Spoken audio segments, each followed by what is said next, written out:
it's me again. And now I have part 11 of The Legend of Zelda Vaati's Return. If you haven't seen the other parts, you have to go watch those ones. And this chapter is going to be longer because this is the first half of the water temple. And the water temple is long. It's not the water temple from Ocarina of Time, but you know, it's a water temple. So anyways, let's begin. Masaru and Midna cross Hyrule Field again. This time they travel faster so they can make it to the water temple before the Wolfos show up again. Link, look! Midna calls out. Huh? Masaru replies. Midna's hair hand points a finger at a giant clamshell sticking out of the middle of Lake Hylia. Because the clam is in the center of Lake Hylia, there is a lot of deep water surrounding it. It looks like we'll have to swim there, Midna says. Midna pads up to the lake's edge and then steps in. She begins floating like a beach ball. Her little legs paddle frantically, trying to keep her moving in the direction she intends on going. Midna, hang on, I'm coming, Masaru calls out. He jumps into the water and swims after Midna. The material Masaru's tunic is made from is perfect for swimming in, so he has no trouble catching up to Midna and pulling her along with him to the water temple's entrance. Say, how do we get in? Masaru asks. I think the entrance is underwater, Midna says. Ugh, how will I get you down there? You float so much, Masaru says. My hair? Midna replies. What about your hair? Masaru asks. If I pull my hair down under the water, the rest of my body should follow eventually, Midna says. Are you sure? Masaru asks. Positive. Now, breathing underwater is another story, Midna says. We aren't fish, Masaru says. Exactly, Midna says. Masaru takes a deep breath and plunges under the water. Midna follows by using her hair to sink herself. Masaru finds the entrance and enters in. Surprisingly, despite being underwater, the first room has no water in it at all. The first room is rather large and holds 2 treasure chests. Hey, Midna, what are those enemies called? Masaru asks. The blue bug creature is known as a water tektite. There's no water in this room, so I have no idea why it is here. That round red creature is an iron mask, named for the hard piece of metal it wears on its face. The reaper with the heavy cloth on it is actually a shrouded Stalfos, Midna says. There are 2 of each enemy in this room, and they are roaming about with no particular pattern. How should each of these enemies be defeated? I have my sword and my fire rod, Masaru says. You have a shield too, don't forget that. Perhaps you should have used that shield of yours to block the red Stalfos bones in the last temple, Midna says. Oh, that would have helped. But that was the last temple. How do I get through this temple? Masaru asks. Water tektites are very weak. One hit from your sword should handle them. The iron mask will be a problem. The quickest way to beat them would be to remove their masks. But you don't currently have that weapon that can do such. So instead, you'll have to sneak up behind them and hit them on their sensitive exposed end. The shredded Stalfos are just like regular Stalfos, but wear a heavy cloth over themselves. That makes them slower. But you need to strike them twice, or you could simply use your fire rod on them, Midna says. Aw, man! Wait, that must mean I'm getting a cool mask-removing weapon from this temple, Masaru says. Could be. Well, get to fighting those enemies before they kill you, Midna says. Right, Masaru says. Masaru goes for an iron mask first. The iron mask notices him and charges at him. Luckily, he thinks quickly and pulls out his shield, knocking the iron mask backwards. He gets behind it while it is stunned and slashes it. It explodes and drops a blue rupee. 5 rupees! Then, that's all I have. I spent the others on a silly mask and lunch, Masaru says, looking at the 5 rupees. Oh boy, now you're going to stock up again, Midna says. Back to work, Masaru says cheerfully. Masaru takes out a water Tektite and gains 1 more rupee.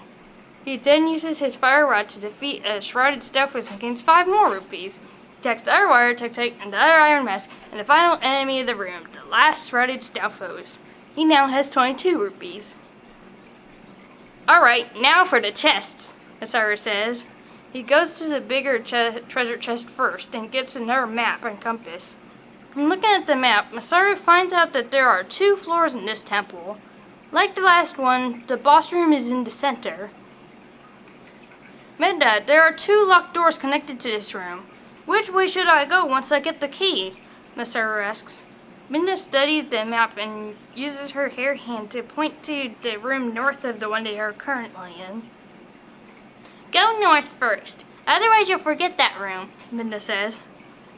The compass tells me that there are 2 treasure chests in the north room, so that's cool, Masaru says. Masaru goes and opens the smaller chest, obtaining a small key. He uses it to unlock the north room. This second room has deep water in it. There are 2 more iron masks, 2 more shrouded Stalfos, and some strange new enemies across the water that appear to be twirling stars with heads like Hylians. Ew, Midna, what are those? Masaru asks. Oh, those are just called stars. They're weak and also appear to be trapped in the corner of the room. They aren't an immediate concern, Midna says. Seriously, is a fight going on back there? I'm getting it. Ugh! Go. Back in the cage. Sorry, guys.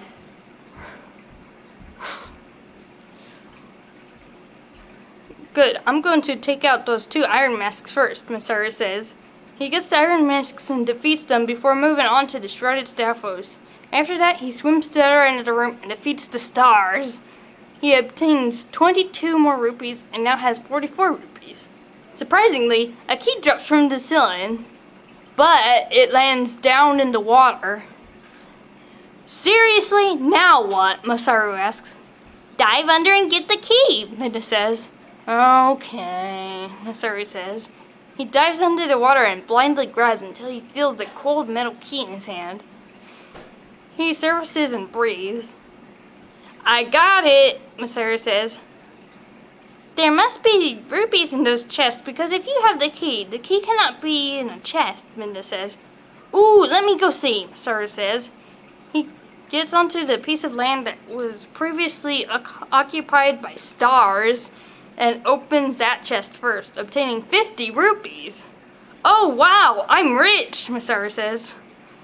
50 rupees. Make sure you don't lose them, Midna warns. Masaru sticks the 50 rupee into his wallet and swims back to the other side to get the other treasure chest. This next chest also has 50 rupees in it. Masaru now has 144 rupees. Man, you weren't kidding when you said temples are full of rupees, Masaru says. Of course not, Midna says. Masaru goes back to room 1. Luckily, the enemies didn't respawn, so he quickly passes through to the locked door leading to room 3. He unlocks it and steps in. There are 2 more water Tektites in here, as well as 2 new enemies. What are those new enemies called? Masaru asks. The flying crossbones are called anti-fairies because they suck your health away. The squishy things are Zulls, Midna says. How do I fight these enemies? Masaru asks. An anti-fairy cannot be killed. You can only avoid them. The Zulls are easy to beat with your sword, and they tend to split into smaller enemies called gels, Midna says. Oh no, Masaru says. He defeats the water Tektites first, but while doing so, the anti-fairies team up and suck away all his health. He dies and is returned to room 1. He avoids the room 1 enemies that respawned when he died and goes back to room 3. Once again, while defeating the other enemies, the anti-fairies defeat him. Seriously, those anti-fairies are annoying, Masaru says. The next time, he avoids the anti-fairies and defeats the Zulls and water Tektites. He gets 4 more rupees and now has 148. He approaches the treasure chest that is in the room and obtains another small key. Masaru unlocks the door to room 4. Oh no, no! Masaru wails. This 4th room has 4 different blade trap tracks as well as 2 anti-fairies. Between the tracks are 2 treasure chests. Go on, Link, don't be afraid, Midna says. Masaru dashes across the room and reaches the first treasure chest. This treasure chest contains 50 more rupees. Masaru now has 198 rupees. The anti-fairies try to get Masaru. He narrowly avoids them and leaps over the tracks of another blade trap in order to get to the next treasure chest. This one contains a small key. Look, Masaru, we're nearly halfway done with this temple, Rinda says, pointing to a staircase. Well, here we go, Masaru says. He climbs the stairs to the 2nd floor. But guess what? That's not till part 12. So, that's the end of this one. If you like this video, give me a thumbs up. And remember to subscribe so you can see more videos. And I'm sorry about those cats. They get into fights sometimes. That's okay. Bye.